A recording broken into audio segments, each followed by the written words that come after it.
So நம்மளோட next character என்னன்னு பார்த்தீங்கன்னா, மிஸ் ஹாரிசன். ஸோ இவங்க வந்து ஒரு wealthy lady, wears old wedding yellow gowns, depressed lady lives in Satis house in marshes banquet hall. So இவங்க வந்து ரொம்ப ஒரு ஓல்டான ஒரு எல்லோ கலர் கவுன் வியர் பண்ணியிருப்பாங்க. பட் இவங்க ரொம்ப வெல்தி கூட. ஆனா ஏன் அந்த எல்லோ கலர் கவுன் வியர் பண்ணியிருக்காங்கன்னா, அது இவங்களுடைய டிப்ரஷன் ஸ்டேட்னால தான் அந்த எல்லோ கவுன் வியர் பண்ணியிருப்பாங்க. எப்பன்னா அவங்களோட வெட்டிங் டேல இருந்தே.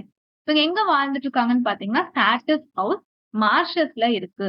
ஸோ மார்ஷஸ் அப்படிங்கிற பிளேஸ் தான் நம்ம ஹோல் நாவல்லயுமே நடந்த ஒரு பிளேஸா இருக்கும். ஸோ அந்த இதுல பேங்க்வெட் ஹால்ங்கிற ஒரு பர்ட்டிகுலர் பிளேஸ்ல தான் நம்ம மிஸ் ஹாரிசன் வாழ்ந்துட்டு இருக்காங்க. Adopted Estella to break men's heart. So men's ஹார்ட்ட பிரேக் பண்றதுக்காகவே எஸ்டெல்லாங்கிற ஒரு பொண்ண தத்தெடுத்திருப்பாங்க. Jilted by Compeyson on her birthday as well as her wedding day.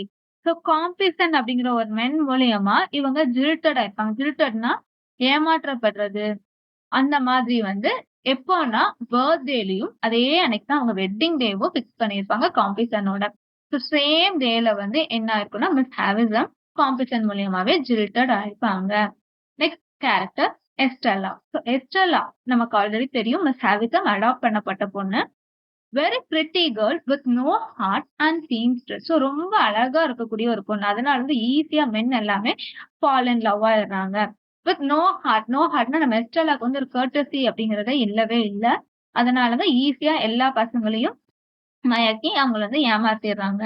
And சீம்ஸ்ட்ரஸ். சீம்ஸ்ட்ரஸ் அப்படிங்கிறது வந்து ஒரு தையல் தொழில் பண்ணிட்டு இருக்கிறவங்கள தான் சீம்ஸ்ட்ரஸ் அப்படிங்குவோம்.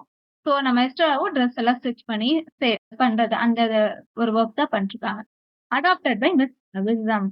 Insist Pip for being a coarse and common man. நம்மளுடைய ஹீரோ பிப் இருக்காருல்ல, அவரை வந்து எப்ப பார்த்தாலும் இன்சல்ட் பண்ணிட்டே இருப்பாங்க. எதுக்குன்னா கோர்ஸ் ரொம்ப ரஃப்பா இருக்க, என்ன நீ இப்படி இருக்க, காமன் மேன். அதாவது அவனுடைய பிஹேவியர் இதெல்லாமே வந்து ஒரு கண்ட்ரி மேன் மாதிரி இருக்குது, தெரியல அப்படிங்கிற மாதிரி வந்து ஏதாவது ஒன்று சொல்லி இன்சல்ட் பண்ணிக்கிட்டே இருப்பாங்க நம்ம பிப்ப. Daughter of Abel Magwitch and Molly tigress. So நம்ம நாவல்ல வந்துட்டு ஏபிள் மேக்வெஜ்னு ஒரு கேரக்டர் இருக்கும். அவரு தான் வந்து எஸ்டெல்லாவோட அப்பா.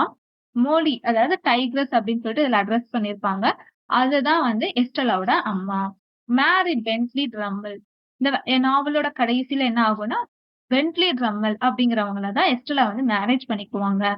At the end of the novel, holds Pip's hand and walks around the garden. So Estella என்ன பண்ணுவாங்க அப்படின்னு பாத்தீங்கன்னா, இந்த நாவலோட கடைசியில யார இவங்க வந்து ரொம்ப இன்சல்ட் பண்ணி எல்லாமே பண்ணாங்களோ, அவங்க வந்து எவ்வளவு பெரிய நல்லவங்க அப்படிங்கறதெல்லாம் புரிஞ்சுகிட்டு, ரெகக்னைஸ் பண்ணிட்டு, பிப் அதாவது அந்த பிப்போட ஹேண்ட வந்து புடிச்சுக்கிட்டு, அந்த ஹோல் கார்டனையே நடந்து சுத்தி வருவாங்க. இதுதான் நம்ம ஹாரிசன் அண்ட் எஸ்டெல்லாவுடைய கேரக்டர். ஸோ நம்மளோட நெக்ஸ்ட் கேரக்டர் என்னன்னு பாத்தீங்கன்னா, மிஸ் ஹாரிஸ்.